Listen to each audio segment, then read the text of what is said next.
मैं इस दुनिया की सबसे खतरनाक जगह काम करता हूँ और उस जगह का नाम है रोहिणी कोर्ट। अब आवाज कैसे नहीं आई? इससे राइफल छीनिए। कॉल कर दिया। अन्याय हो जाएगा अभी। कभी यहाँ गैंग वॉर होती है, कभी यहाँ बॉम्ब ब्लास्ट होता है, लेकिन आज तो हद हो गई। सुबह तकरीबन 9:50 पर मेरे ड्राइवर ने मुझे रोहिणी कोर्ट के गेट नंबर 8 के बाहर उतार दिया क्योंकि थोड़ा सा ट्रैफिक जैम था और आज मेरा एक इंपॉर्टेंट बेल मैटर था जो मैं बिल्कुल भी मिस नहीं करना चाहता था। लेकिन गेट से मैं जैसे ही कोर्ट में एंटर हुआ, मैंने देखा कि मेरे सामने कोर्ट सिक्योरिटी का एक ऑफिसर खड़ा है अपनी राइफल ताने।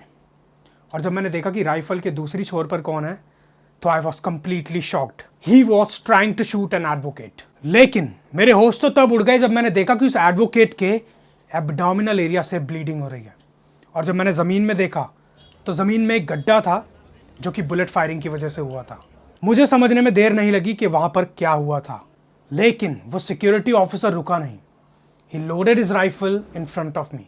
बट शॉकिंग बात तो यह है कि जो भी दूसरा सिक्योरिटी स्टाफ कोर्ट में मौजूद था, वो सभी वहां खड़े होकर तमाशा देख रहे थे।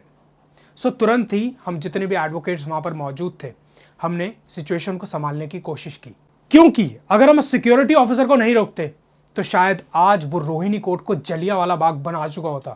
बिकॉज वो इतने गुस्से में था, ही वॉज सो फ्यूरियस, पर without any reason. Literally he was out of control. Firstly we started recording everything on our mobile.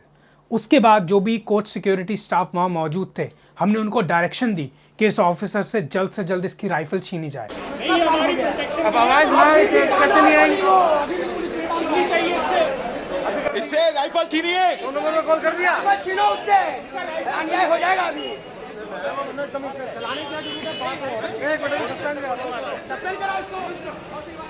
उससे असला अभी लो। जैसे ही कोर्ट स्टाफ ने उस ऑफिसर से उसकी राइफल छीनी, हम सभी एडवोकेट्स ने पता करने की कोशिश की कि एक्चुअली में क्या हुआ था।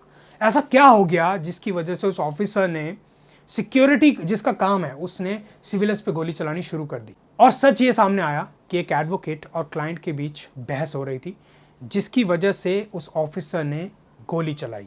अब जो मैंने लाइव देखा कि जमीन में गड्ढा है और एक एडवोकेट के एब्डोमिनल एरिया से ब्लड आ रहा है। So there might be chances कि जब बुलेट फायर हुई तो जब वो जमीन से टकराई तो बुलेट का कुछ पार्ट डिफ्लेक्ट होकर उस एडवोकेट के एब्डोमिनल एरिया में जाके लगा, जिस वजह से वो ब्लीडिंग स्टार्ट हुई। But there are also chances कि मेरे वहां पहुंचने से पहले, मतलब सुबह 9:50 से पहले, हो सकता है कि वहां पर हाथापाई भी हुई हो जिसकी वजह से वो ब्लीडिंग हुई हो। सो जैसे ही हमें सारी बात पता चली, हमने जितने भी एडवोकेट्स थे कोर्ट में उन सबको इकट्ठा किया। Because lawyers are famous for the unity, it's our pride. रोक दो, सब गाड़ियां रोक दो। बाहर आओ, बाहर आओ, बाहर आओ, कोई नहीं आएगा। बाहर आओ, बाहर आओ, बाहर आओ। वकीलों के ऊपर फायरिंग हुई है, बाहर आओ, सारे बाहर आओ। Strike, strike. प्रधान जी को बुलाओ। वकीलों के ऊपर फायरिंग की गई है, दिल्ली पुलिस के द्वारा ये एनआईपीए की है। और सबसे पहले तो उस एडवोकेट को, जिनके ब्लीडिंग हो रही थी एब्डोमिनल एरिया से, उनको हमने मेडिकल के लिए भेजा। बट वहां पर एक सिविलियन भी मौजूद था जिसके फेस पर थोड़ी सी चोट आई थी, हमने उनको भी मेडिकल के लिए भेजा। और उसके बाद जो वो ऑफिसर था जिसने फायरिंग की, हमने उसको पुलिस के हवाले करा। But the most disheartening fact is कि आज ये कोर्ट सिक्योरिटी ऑफिसर्स उन्हीं लोगों पर बंदूक तान रहे हैं जिनकी सुरक्षा का जिम्मा उन्हें दिया गया है। बट आज एक चीज़ मुझे रियलाइज़ हुई कि बचपन में क्यों मेरे घर के बड़े लोग मुझे समझाया करते थे कि बेटा ज़िंदगी में कोर्ट कचहरी से हमेशा दूर रहना।